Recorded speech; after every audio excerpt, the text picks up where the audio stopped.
할렐루야, 감사합니다. 자, 오늘은 데라, 하란에서 죽은 데라에 대하여 살펴보도록 하겠습니다. 생명 양식은 창세기 11장 31절입니다. 데라가 그 아들 아브라함과 하란의 아들 그 손자 롯과 그 자부 아브라함의 아내 사레를 데리고 갈대아 우르에서 떠나 가나안 땅으로 가고자 하더니 하란에 이르러 거기 거하였으며 이는 하나님의 말씀이니라. 아멘.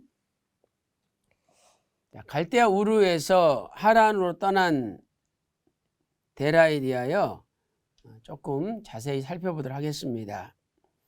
자, 갈대아 우르를 떠나게 된 계기는요, 영광의 하나님이 아브라함에게 나타났기 때문이죠. 사도행전 7장 2절 말씀 보세요. 스데반이 가로되 여러분 부영들여 들으소서. 우리 조상 아브라함이 하란에 있기 전 메소포타미아 있을 때, 이 메소포타미아가 갈대아 우르를 가리키죠.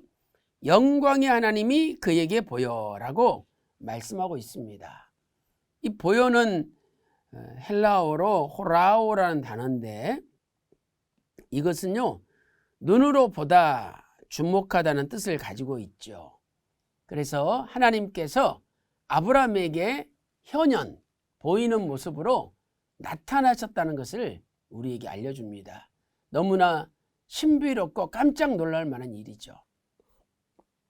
이때 하나님의 명령은 무엇입니까? 사도행전 7장 3절에 내 고향과 친척을 떠나 내가 내게 보일 땅으로 가라 라고 말씀하고 있습니다. 자, 이 명령 가운데는 아비집을 떠나라는 명령은 없는 거죠. 창세기 12장 1절에는 아비집이 나오지만 지금 사도행전 7장 3절 볼 때 갈대아 우르를 떠날 때는 아비집을 떠나라는 명령은 없었습니다. 왜 그렇습니까? 아버지 데라와 아브라함이 함께 갈대아 우르를 같이 떠났기 때문이죠. 자, 이때 데라는 자신이 주도적으로 갈대아 우르를 떠나 하란으로 갔습니다.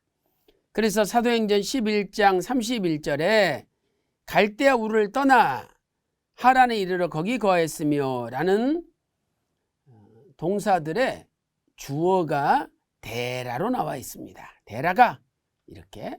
그래서 우리는 데라가 주도적으로 떠났다는 걸 알 수 있죠. 물론 영광의 하나님이 아브라함에게 나타났죠. 그리고 아브라함이 아버지 데라한테 그 이야기를 했겠죠. 그리고 데라가 깜짝 놀라서 주도적으로 하란으로 떠난 것입니다. 자, 이제 하란에서 가나안으로 가지 못한 데라에 대하여 다섯 번째로 살펴보도록 하겠습니다. 아브라함이 하란을 떠나 가나안 땅으로 갈 때 데라는 떠나지 않고 하란에서 계속 살다가 죽었죠. 자, 창세기 11장 32절 말씀 보세요. 데라는 205세를 향수하고 하란에서 죽었더라 라고 말씀하고 있습니다. 이렇게 데라가 하란에서 죽은 걸 볼 때 데라는 하란을 떠나지 않은 것입니다. 아브라함이 하란을 떠날 때가 75세였죠. 이때 데라는 145세입니다. 자, 왜냐하면 데라가 70세에 아브라함을 낳았는데 이 아브라함이 75세 때 떠났으니까 데라는 145세죠. 창세기 12장 4절 말씀 보세요. 이 아브라함이 여호와의 말씀을 쫓아갔고 롯도 그와 함께 갔으며 아브라함이 하란을 떠날 때에 그 나이가 75세였더라 말씀하고 있습니다. 창세기 11장 26절에는 데라가 70세에 아브라함을 낳았다라고 말씀을 하고 있죠. 이 데라의 뜻은 우리가 히브리어로 테라흐인데, 테라흐. 그래서 이것은 지체하다는 뜻이었죠.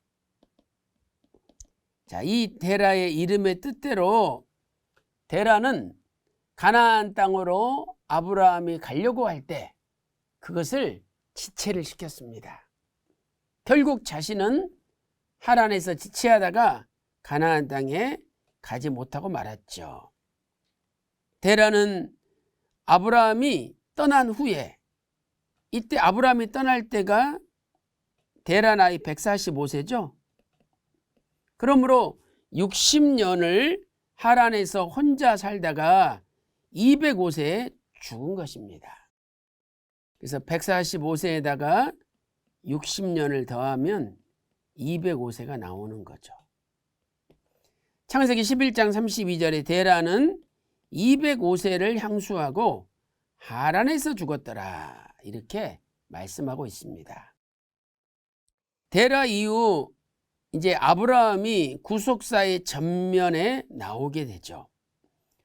셈의 족보는 창세기 11장 10절부터 26절까지잖아요. 그런데 반복되는 특징을 보면 누가 언제 누구를 낳고 몇 년을 지내며 자녀를 낳았다라는 형식으로 기록되어 있습니다. 자, 예를 들어서 창세기 11장 10절부터 13절을 보겠습니다. 셈의 후에 셈의 족보는 이러하니라. 셈은 100세 곧 홍수 2년에 아르박삿을 낳았고, 자, 누구는 언제 아들을 낳았고, 그리고 아들을 낳은 후에 얼마를 지내며 자녀를 낳았으며. 자, 아르박삿도 보세요.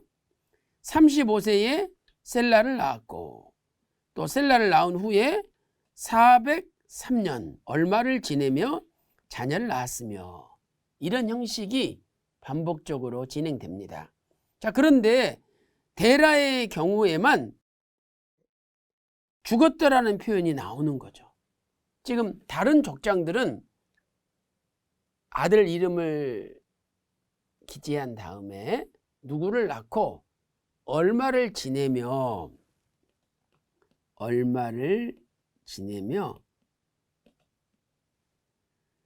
자녀를 낳았으며, 자, 이렇게 표현하므로 일부러 죽었다는 표현을 안 쓰고 있어요. 그런데 지금 데라만큼은 205세를 향수하고 하란에서 죽었더라를 강조하고 있는 겁니다. 이것은 데라가 분명히 가나안 땅 가기를 하나님이 원하셨지만 데라가 가지 않았다는 거죠. 그러므로 이제 데라의 시대는 마감이 되고 아브라함이 구속사의 새로운 주인공으로 등장하게 됩니다.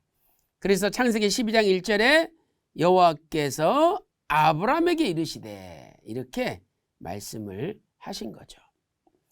휘선 박아브람 목사님께서는 창세기 족보 244페이지에서 이렇게 정리하고 있습니다.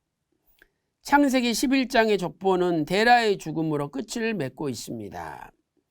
하나님을 배반하며 대항하기 위해 시끌벅적했던 바벨탑을 쌓던 소리도 이제는 들리지 않습니다. 벨렉과 루, 스룩과 나홀 등 신앙의 후손이라는 사람들이 보여준 육체주의 신앙의 냄새도 더 이상 풍기지 않습니다.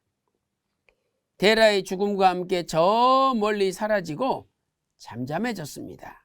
그리고 오직 아브라함 한 사람이 구속사의 전면에 등장하고 있습니다. 이렇게 정리하고 있습니다. 오늘 이 아브라함, 우리는 혈통적으로 상관이 없지만 예수님을 믿으면 아브라함의 자손이 된다라고 갈라디아서 3장 7절과 29절에 말씀하고 있습니다. 오늘 또 아브라함과 함께 예수님 믿고 구속사의 주인공으로 나타나시기를 주님의 이름으로 축원합니다. 기도 올리겠습니다. 하나님 아버지, 데라는 하란에서 가나안 땅으로 가야 했지만 하란이 너무 살기 좋아 떠나지 못했습니다. 하나님 아버지, 우리도 데라와 같은 인생을 살지 않게 하시고 우리는 아버지 말씀이라면 무조건 순종하며 가나안을 향하여 전진할 수 있도록 인도하여 주시옵소서. 감사드리옵고 예수님의 이름으로 간절히 기도 올리옵나이다. 아멘.